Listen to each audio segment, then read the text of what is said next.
philong sol nei te pon van Jerusalem thar chu lung lu kong khar moi le ro pui en namak tak mai chu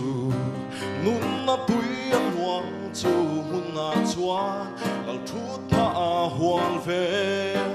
cha tuan in kan le ngang chu hun na kan vanin moi tak mai chu in pe em chu hun na kal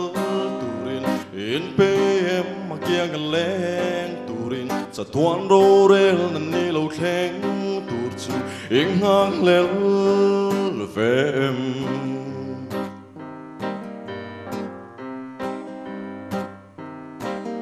lâu na sông tên min kian sana ram tiam ka then hun ni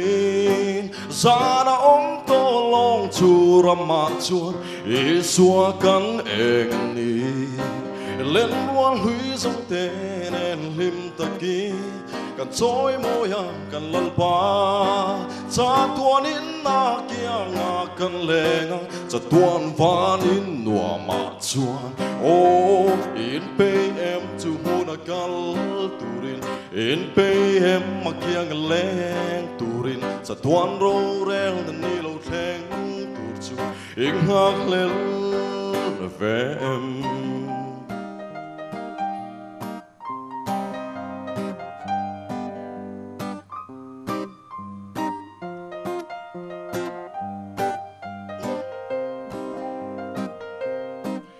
lâu na sông tên min kian sana ram tiam ka then hun ni za na ong to long chu rama chuan e xua kan neng ni lên wal hui sông tên en lim ta ki kan choi moya kan lal pa cha tuan in na kia nga kan lengang cha tuan van in nuwa ma chuan o in pe em chu huna kal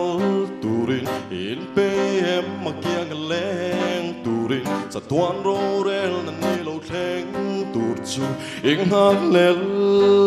ve em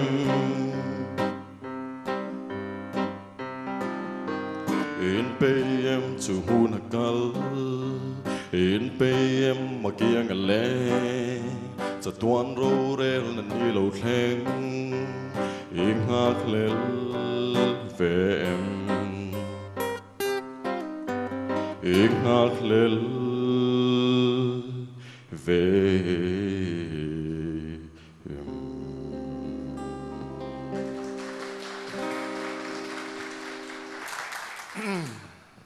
Chaltlang